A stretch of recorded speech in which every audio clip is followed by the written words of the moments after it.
내 할머니에 대해서 말하기를 주저할 필요가 없다는 것이 매우 기쁩니다. 오늘은 세계 여성의 날이니까요. 잭은 시를 낭독하기 전에 이렇게 말했다.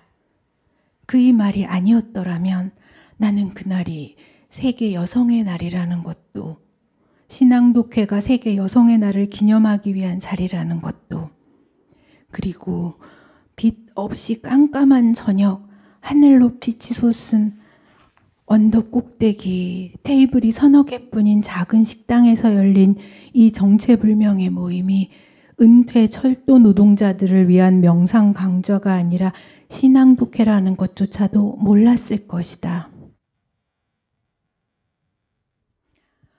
물론 나는 잭이 누군지도 몰랐고 제대로 된 겉옷 대신 판초와 담요 등을 걸치고 모여있는 30명 남짓한 사람들 중 그 누구도 알지 못했으며 그들도 나를 모르는 것 마찬가지였다. 그런데 나는 어떻게 여기에 있게 되었을까?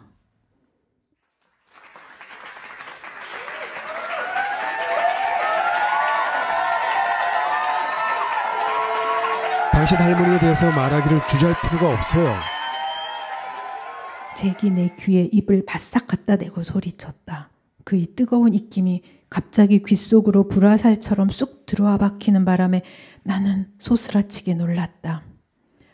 하지만 모든 사람들이 미친 듯이 박수를 쳐대고 발을 구르는 데다가 사회자가 여전히 큰 소리로 북을 둥둥둥둥 울려대고 있었기 때문에 잭이 그렇게 입을 갖다 대지 않았다면 나는 그의 말을 듣지 못했을 것이다. 할 수 없이 나는 앞으로 나가야만 했다.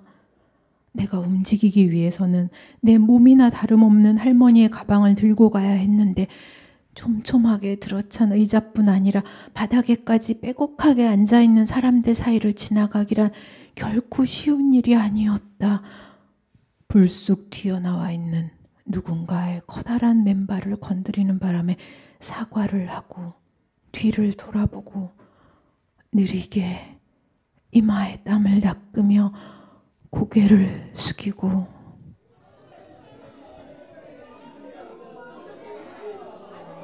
내가 할머니를 마지막으로 본 건 30년 전이었습니다.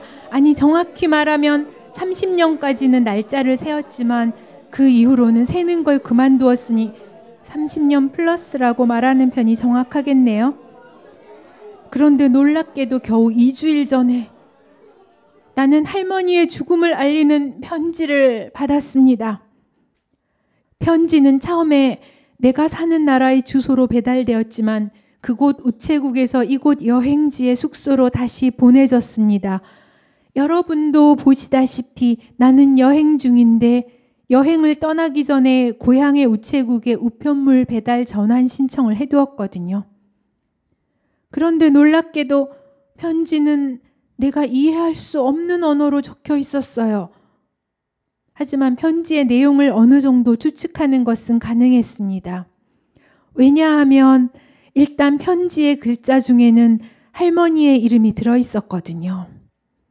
할머니의 이름은 아무리 많은 다른 글자들과 섞여 있어도 내 눈에 금방 들어올 수밖에 없습니다. 왜냐하면 할머니의 이름은 내 이름과 똑같으니까요.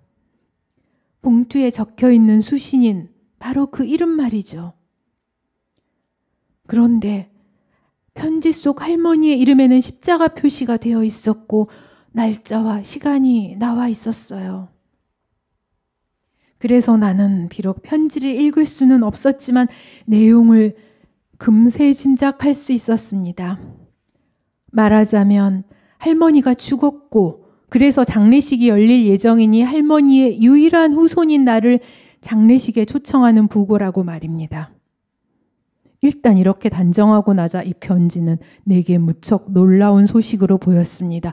할머니가 죽어서가 아니라 할머니가 이제야 죽었다는 것 때문이죠. 내 기억에 의하면 할머니는 30년 플러스 전에도 거의 100살은 되어 보였거든요. 물론 내가 너무 어려서 잘못 판단했을 수도 있습니다. 어린 시절에는 27살이 넘은 어른은 무조건 노인으로 보이는 법이니까요. 사실 보다시피 편지는 여러 장이나 되고 무척 길어서 단순히 장례식을 알리는 것뿐만 아니라 그동안 할머니가 어디에서 어떻게 살았는지에 관한 내용일 것이 분명한데 그 또한 마찬가지로 짐작과 상상만이 가능했죠. 오랫동안 할머니는 사라진 사람이었습니다. 매장되지 않은 죽은 자나 마찬가지였어요. 30년 플러스 전에 할머니는 바로 이 가방을 들고 여행을 떠났고 다시는 돌아오지 않았으니까요. 할머니가 돌아오지 않았다면 내가 도대체 어떻게 이 가방을 갖고 있느냐고요? 그것이 놀라운데 사실 나는 몇 년 전에 어느 여행지의 벼룩시장을 구경하다가 그만 내 할머니의 여행 가방과 정면으로 마주쳤던 겁니다. 그 순간 나와 여행 가방은 동시에 놀라서 비명을 질렀죠. 절대로 잘못 본 게 아니에요. 할머니의 가방이 맞아요. 내가 직접 할머니의 여행 가방을 싸고 기차 플랫폼까지 운반했기 때문에 잘 알고 있습니다. 나는 할머니의 가방 드는 아이였다. 벼룩시장의 고물상 노인에게 이 가방을 어디서 가져왔느냐고 물었습니다. 그는 자신의 형제들이 아시아의 벼룩시장과 고물상을 돌아다니면서 오래된 물건을 사 모은다고 했어요. 그러니 이 가방도 아시아의 오래된 시장에서 발견한 거라고 말이죠. 하지만 정확히 아시아의 어디인지는 당장 말하지 못했습니다. 그의 형제들은 7이나 되는 데다가 모두 각자 흩어져서 매번 다른 나라의 고물상을 뒤지고 다니기 때문에 누가 어디서 그 가방을 가져왔는지 정확히는 알 수 없다고 했죠. 아마도 반두가 아닐까요? 하고 그는 아쉬운 듯이 덧붙이기는 했어요. 하지만 그의 말을 그대로 믿을 수는 없었습니다. 반두가 어디 있으며 어떤 나라인지 내가 되물었을 때 그는 전혀 대답을 하지 못했거든요. 그는 반두에 대해서 이름 말고는 아무것도 아는 게 없었어요. 가본 적이 없는 것은 당연했고요. 하지만 그가 가방을 어디서 구했건 그건 사실 내게는 중요하지 않았죠. 난 가방을 쓰다듬었고 그래서 그것이 정말로 할머니의 가방인 것을 확신했답니다. 그래요. 아주 좋은 시절에만 있던 아름다운 옛날 물건이죠. 마치 낡은 캐비넷처럼 차갑고 딱딱하고 부딪힐 때마다 요란한 소리가 나고 바퀴도 달려있지 않으며 게다가 불필요하게 크기까지 했어요. 이미 오래전부터 이런 종류의 가방은 더 이상 여행자의 손에 들리지 않았고 아주 간혹 사막 유복 부족의 텐트에서 이동식 옷 보관함으로 사용되는 것을 내셔널 지오그래픽 잡지에서 본 적이 있을 뿐이죠. 그런데도 벼룩시장의 고물상은 눈이 튀어나올 만큼 비싼 가격을 불렀습니다. 내가 이 가방을 무조건 사고 싶어 한다는 것을 쉽게 알아차렸으니까요. 여기서 문득 궁금한 것이 가난한 여행자인 내가 무리를 해서까지 이 가방을 사야만 했던 타당한 이유가 있을까요? 설사 이것이 30년 플러스 전에 사라진 진짜 내 할머니의 가방이 맞다고 해도 말입니다. 게다가 이렇게 불편하고 번거로운 데다가 안타깝게도 더 이상 예전처럼 아름답지도 않습니다. 하지만 그 문제는 그냥 나 스스로를 위한 질문이고 지금 이 자리에 여러분에게는 크게 중요하지 않을 테니 그냥 넘어가기로 하죠. 벼룩시장에서 할머니의 가방을 발견한 뒤로 나는 어디나 늘 할머니의 가방을 갖고 다녔습니다. 간혹 내가 형체를 상실한 물과 같다고 느낄 때 나는 할머니의 가방 안에 들어가 누웠습니다. 놀라운 일이죠. 기나긴 세월이 거의 한 사람의 반생과도 같은 세월이 흘렀는데 여전히 할머니의 가방은 내가 3명이나 들어갈 수 있을 정도로 크니 말입니다. 혹은 그 의미는 내가 그만큼이나 전혀 잘하지 않았다는 뜻일까요? 어쩌면 내가 이해할 수 없는 이 편지에는 할머니가 반두 언덕의 여왕이었다고 적혀 있을지도 모르지만 그게 무엇이든 간에 나는 편지에 적힌 것을 그대로 다 믿지는 않습니다. 할머니의 세계는 내가 도저히 이해할 수 없는 달의 자연과 도저히 이해할 수 없는 성분의 우주로 이루어져 있는 건 맞지만 그렇다고 해서 외국에서 온 편지를 어휘 하나하나까지 그대로 다 신뢰할 수는 없으니까요. 내가 가방을 플랫폼으로 끌고 갔을 때 할머니는 이미 객실 안에 자리를 잡았고 기차는 막 떠나려는 참이었습니다. 차창은 커튼으로 반쯤 가려져 있었는데 할머니 곁에는 제복을 입은 차장이 서 있는 것이 보였죠. 나는 가방을 들고 기차에 올라타려고 했으나 어딘가에서 번개처럼 나타난 객실 사환이 기차 안에 선 채로 손을 뻗어 내게서 가방을 받아들었습니다. 그리고 안으로 사라져 버렸어요. 벨이 울렸고 기차가 움직이기 시작했습니다.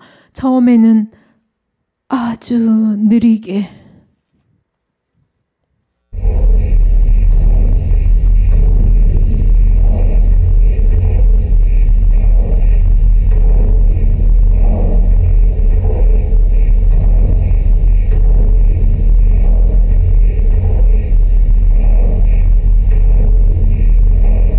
나는 시선을 할머니에게 고정한 채 기차가 움직이는 방향으로 따라 걸었습니다. 할머니가 나를 봐주기를 원했습니다. 그 순간처럼 누군가가 나를 바라봐 주기를 원한 적이 없었어요. 내 얼굴은 바로 그날 아침 내가 들고 있던 액체 구두약병처럼 간절하게 길고 좁은 모양으로 변했습니다. 할머니는 얼굴을 반대편으로 돌리고 차장과 이야기를 나누고 있었습니다. 기차가 점점 더 빠르게 움직이기 시작했으므로 나는 곧 뛰다시피 빠르게 걸어야 했죠. 할머니는 모슬린 장갑을 벗고 차장이 건네주는 유리잔에 든 맑은 액체를 마셨습니다. 그동안 차장은 쟁반을 들고 기다리고 있었죠. 더운 날이었을까요? 나는 이미 온몸이 흠뻑 땀으로 젖었으나 개의치 않고 걸음을 더욱 빨리 했습니다. 할머니에게 하고 싶은 말이 있었기 때문에 마음이 아주 급했습니다. 잠시 뒤면 플랫폼이 끝나버리고 나는 더 이상 기차를 따라 달릴 수조차 없게 될 테니까요. 할머니는 빈잔을 차장에게 건넸고 차장은 허리를 굽혀 절한 다음 할머니의 객실을 나갔습니다. 할머니는 비쳐 들어오는 햇살을 가리기 위해 커튼을 닫으려는 몸짓을 하다가 기차 곁에서 달려오는 나를 발견했습니다. 그 순간 할머니의 표정이 어땠는지 지금은 생각나지 않아요. 단지 그날 하루 종일 생각하고 또 생각한 말을 할머니에게 전하기 위해 필사적으로 입술을 움직였다는 기억밖에는 할머니, 나를 데려가줘요. 나를 가방에 넣어줘요. 그렇지 않으면 난 구두약을...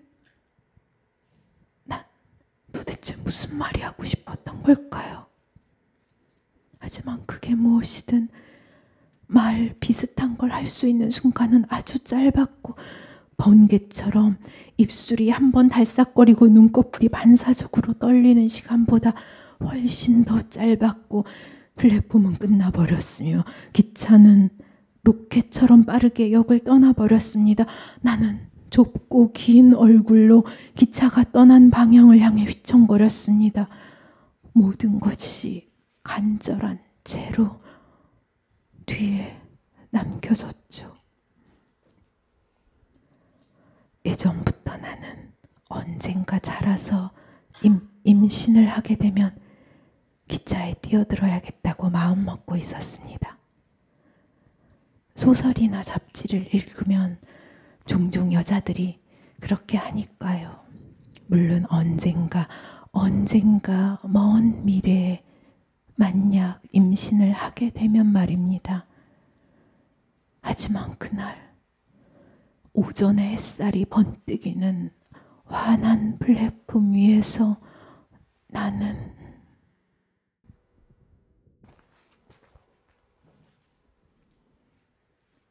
그런데 이렇게 할머니에 대해서 말을 하다 보니 내 할머니는 어쩌면 정말로 여왕이었을지도 모른다는 생각이 문득 드는군요.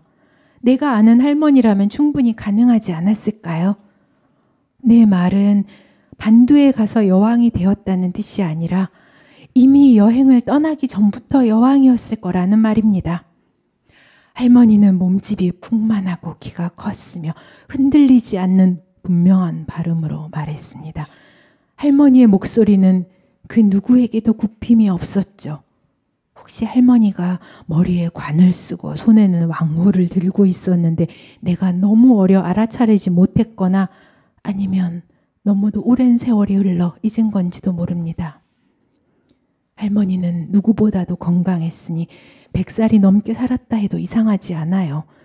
게다가 어쩌면 할머니는 남달리 강인한 의지와 능력을 지닌 사람이었을지도 모르죠. 기차처럼 앞으로 나가는 일 말입니다.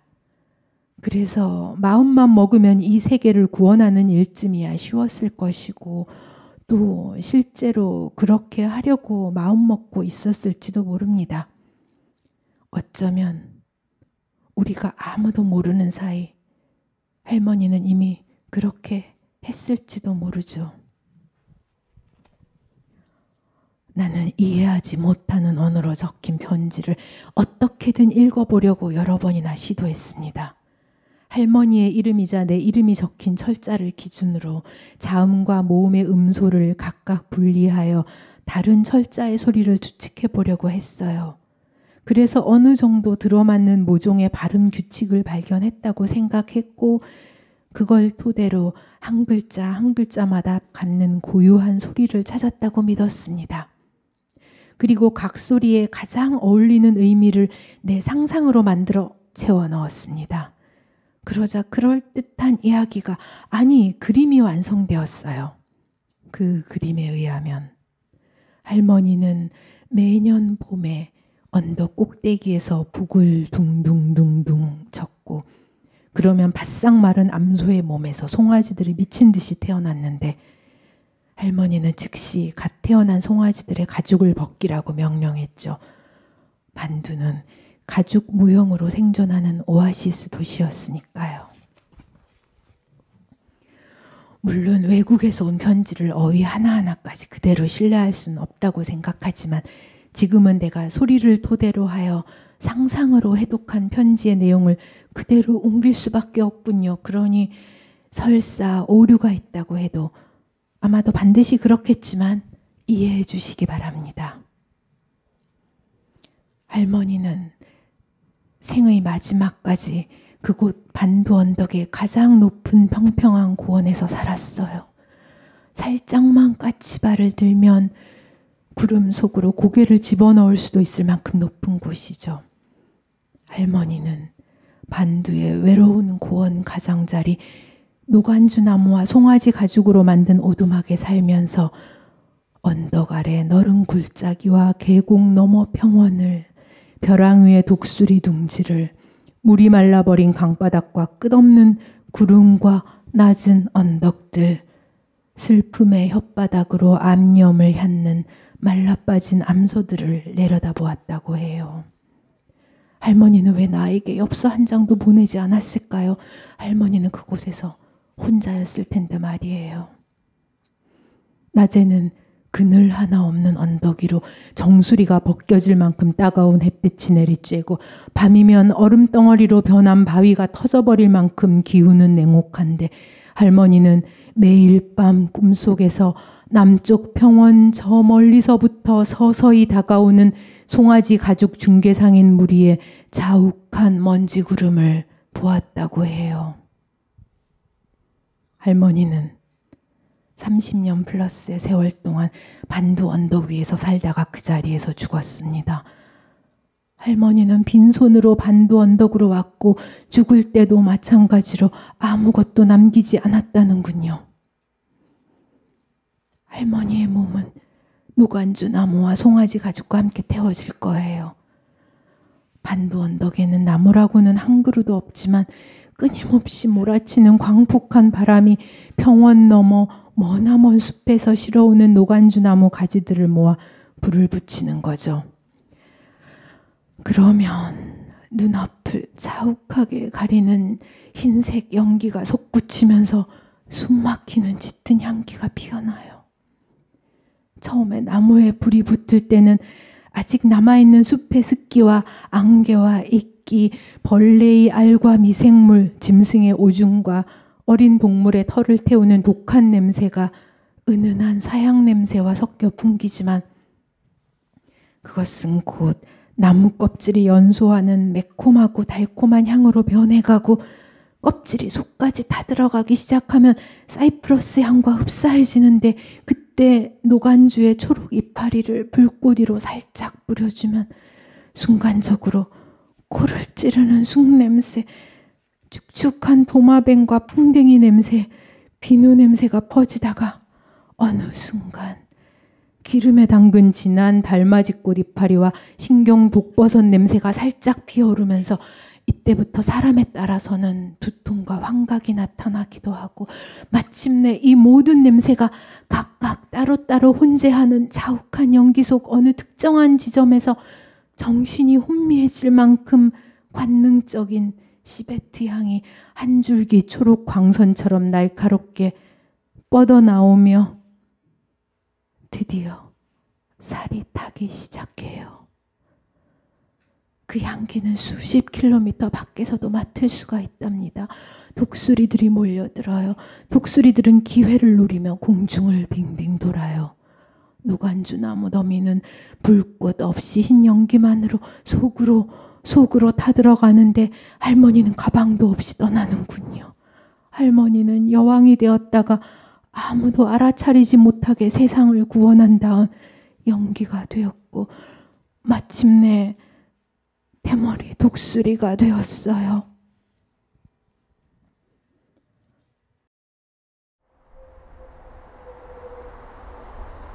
그날 밤 나는 숙소의 부엌에서 할머니의 푸른 양철 가방에 걸터 앉아 담배를 피우며 유리창 밖을 내다보고 있었다.